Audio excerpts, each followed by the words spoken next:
And ఇండస్ట్రీలో కూడా కొన్ని ఇష్యూస్ సార్. ఎవరైనా ఇప్పుడు 'పార్థ తీయగా' అనే ప్రోగ్రామ్ ఎన్నో ఇయర్స్ నుండి చాలా సక్సెస్‌ఫుల్‌గా నడుస్తుంది. బాలు గారు ఉన్నప్పటి నుండి చాలా very much successful program. And ఇప్పుడు 'ప్రవస్తి' అనే ఒక సింగర్ దాంట్లో ఉన్న జడ్జెస్ గురించి ఎలిగేషన్స్ చేసింది. మన సింగర్ సునీత గారి గురించి, చంద్రబోస్ గారి గురించి. సో దీని గురించి మీరు ఈ న్యూస్ ఫాలో అయ్యారా? చేసేదే ఉంది ఇవన్నీ. ఇప్పుడు 'పాడుతా తీయగా' జనరల్‌గా స్టార్ట్ అయినప్పుడు నాకు తెలిసి it was not a competition program. Balu గారు ఉన్నంతకాలం అది ఎప్పుడు కాంపిటీషన్ కాదనుకుంటాను నాకు గుర్తున్నంత వరకు. లేకపోతే నేను చూడలేదు, మిస్ అయ్యాను. ఆయన ఉన్నప్పుడు కూడా ఉండేదేమో తెలియదు. మొదట్లో మాత్రం 100% కాదు. ఆయన కాంపిటీషన్ లేదు, ఊరికే పాడిచ్చేవారు, వాళ్ళకి మంచి చెడు నేర్పించి పంపించేవారు. సో ఇప్పుడు అది కాంపిటీషన్ అయ్యింది. జడ్జిలు అనే వాళ్ళని పెడతాం అనేది తర్వాత వచ్చింది. అంతకు ముందు లేదు, జడ్జిలు కూడా లేరు, ఆయనే సోలోగా నడిపించేవారు. తర్వాత ఇప్పుడు మరి ఎందుకు ఫార్మాట్ మార్చినట్టున్నారు, ఆయన పోయిన తర్వాత ఫార్మాట్ మార్చి ఉంటారు. ఎప్పుడైతే కాంపిటీషన్ వస్తుందోనమ్మా, కాంపిటీషన్ డిపెండ్స్ ఆన్ టీఆర్పీస్.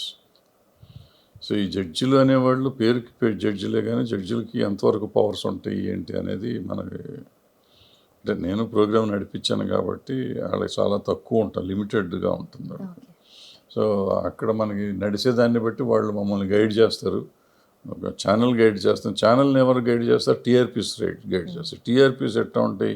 నిమిషానికి టీఆర్పీ ఉంటుంది. మొత్తం ప్రోగ్రామ్ మీరు బయట చూసేది ఏంటంటే ప్రోగ్రామ్ టీఆర్పీ. మీరు హాఫ్ అన్ అవర్ టీఆర్పీ చూస్తారు. హాఫ్ అన్ అవర్కి 3 ఉంది, 4 ఉంది, లేకపోతే ఛానల్కి 10 ఉంది, 20 ఉందని మీరు చూస్తూ ఉంటారు. మేము ప్రోగ్రాంలు చేసేవాళ్ళం, మా ప్రోగ్రామ్కి ఎంత వచ్చిందని చూస్తారు. ప్రోగ్రామ్ చేసే ఆఫీస్లో ఉంటారు కదా ఈ ఛానల్స్లో ఉండేవాళ్ళు, ఎవ్రీ మినిట్ ఎంత వస్తుందో చూస్తారు. మనం 20 minutes ప్రోగ్రామ్ చేసి పాడుతా తీయగా అనుకుందాం, 1 hour ప్రోగ్రామ్ అనుకోండి. 1 hourలో ఎవరు పాడుతున్నప్పుడు ఎంత ఉంది, అంటే ఎవరికి పాపులారిటీ ఎక్కువ ఉంది, ఇవన్నీ చూస్తాడు. గ్రాఫ్ తెలుస్తూ ఉంటుంది. ఆ గ్రాఫ్ను బట్టి వాళ్ళు ఒక స్టేజ్కి వచ్చేటప్పటికి డిసైడ్ అయిపోతారు, పలానా వాళ్ళని లేపుదామని. నేను అద్భుతంగా పాడుతున్నా అనుకుందాం కొంచెంసేపు, మీరు నార్మల్గా పాడతారు, కానీ మీ గ్లామరో మీ మీకు ఆడియన్స్ మిమ్మల్ని నచ్చలేదు, నేను నచ్చదు వాళ్ళకి. సో నా దానికి పెద్ద గ్రాఫ్ పెరగట్లా, మీ దాన్ని గ్రాఫ్ పెరుగుతాను.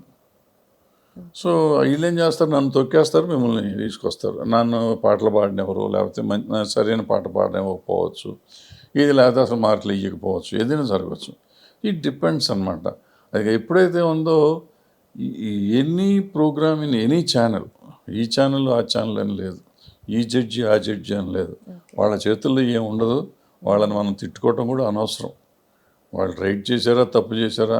అయితే ఏంటంటే ఇక్కడ దీంట్లో వచ్చిందంటే behaviour of the judges on stage అనే దాని మీద ఎంఐఎం మాట్లాడుతుంది. నిజంగా జరిగిందో లేదో నాకు తెలియదు, నేను ఆ ఛానల్ చూడలేదు. జరిగితే మాత్రం తప్పు వాడు చేసింది, అలా ఉండకూడదు. ఎప్పుడు ఏంటంటే మనం ఏంటంటే చాలా సాఫ్ట్గా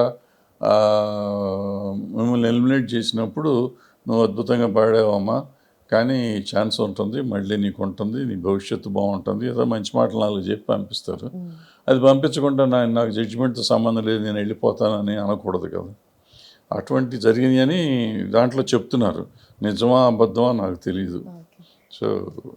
సో ఎంత టాలెంట్ ఉన్నా ఏమున్నా ఎండ్ ఆఫ్ ద డే అది ప్రోగ్రామ్ కాబట్టి దాని తగ్గట్టుగా ప్రోగ్రామ్స్లో మీకు టాలెంట్ ఉన్నవాళ్ళు గెలుస్తారు అనేది అబద్ధం నా ఉద్దేశంలో. టాలెంట్ ఉన్నవాళ్ళు గెలవాలి అనే రూల్ కూడా లేదు. ఎందుకంటే ఆ జడ్జిమెంట్ ఇచ్చేవాడు వాళ్ళు స్రష్టలు, మామూలు వాళ్ళేం కాదు.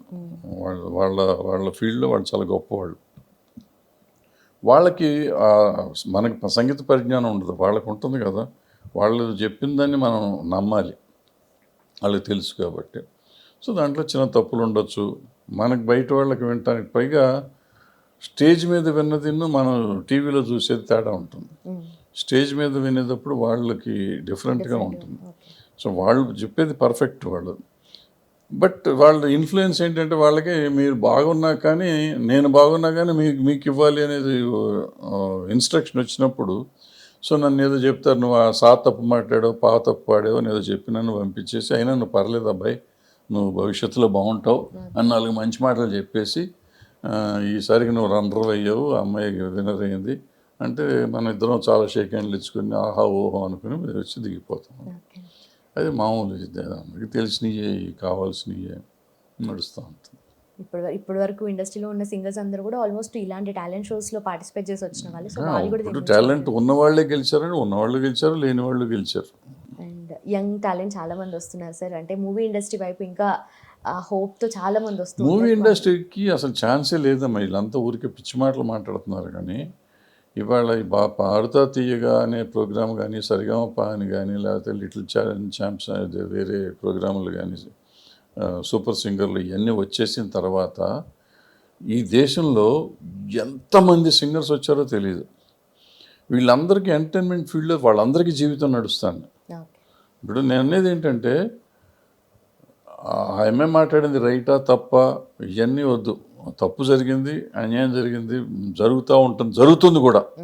జరుగుతుంది అనేది మనకు తెలిసినప్పుడు దాని గురించి మాట్లాడుకోవటం ఎందుకు అవసరం? నెగిటివిటీ వచ్చి రావటం తప్ప చిన్నపిల్లలు ఆ టీనేజర్స్కి ఆ వయసులో ఇటువంటివి మాట్లాడుతూ అనవసరం అనేది నా పాయింట్.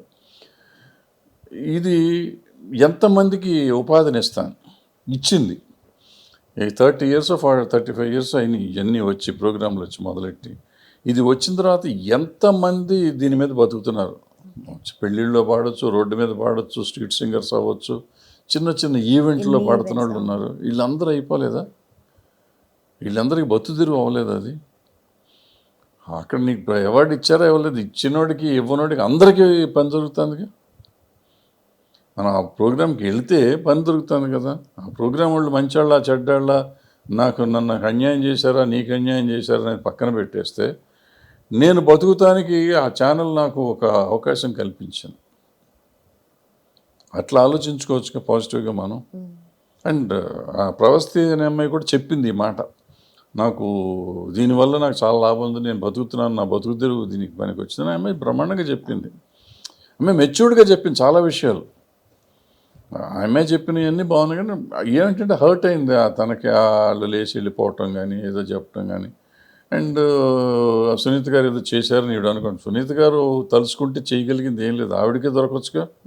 ఆవిడ అంత పవర్ఫుల్ అయితే సినిమా ఇండస్ట్రీలో ఆవిడ రోజుకు 100 పాటలు పాడుకోవచ్చు. ఎందుకు జడ్జిమెంట్ చేసుకుంటూ కూర్చోవడం టైం వేస్ట్ కదా. ఒక రోజు 2 రోజులు 3 రోజులు కూర్చోవాలి అక్కడ. 3 రోజులు కూర్చుంటే రోజుకు 4 పాటలు పాడుకుంటూ పోయి ఎంత డబ్బు వస్తుందో. సో అవన్నీ కాదు, ఊరికే మనం అనుకుంటాం అనమాట. అది సునీత గారు అవ్వచ్చు, ఇంకోళ్ళు అవ్వచ్చు. అనవసరం వాళ్ళ గురించి ఎక్కువ మాట్లాడుకుంటున్నాం. హిట్ టీవీ యాప్, ఇందులో short news, live news, entertainment shows, movies, digital magazines తో పాటు మీ జిల్లా వార్తలను కూడా ఫ్రీగా చూడొచ్చు. ఇంకెందుకు ఆలస్యం? వెంటనే హిట్ టీవీ యాప్ ని డౌన్లోడ్ చేసుకుని ఫ్రీగా ఎంటర్టైన్మెంట్ పొందండి. Hit TV app. Hit TV app. Please download hit TV app. Hit TV యాప్ని ఫ్రీగా డౌన్లోడ్ చేసుకొని ఎంజాయ్ చేయండి. మీకు నచ్చిన ఎంటర్టైన్మెంట్ కోసం హిట్ టీవీ యాప్ ని ఫ్రీగా డౌన్లోడ్ చేసుకొని ఎంజాయ్ చేయండి. హిట్ టీవీ యాప్ ని డౌన్లోడ్ చేసుకుని ఆస్వాదించండి, ఆశీర్వదించండి. ఇంతమంది సెలబ్రిటీలు హిట్ టీవీ యాప్ ని డౌన్లోడ్ చేసుకోండి అని చెప్తున్నారంటే ఎంత మంచి యాప్ ఆలోచించండి. అమెరికాలో చదవాలనుకునే వాళ్ళకి విశ్వసనీయమైన పేరు మన శౌర్య కన్సల్టెన్సీ. UK లో 1 year masters, UK లో 1 year masters, 2 years work permit up to 5 years visa. Contact Saurya Consultancy. Contact 89851 89851.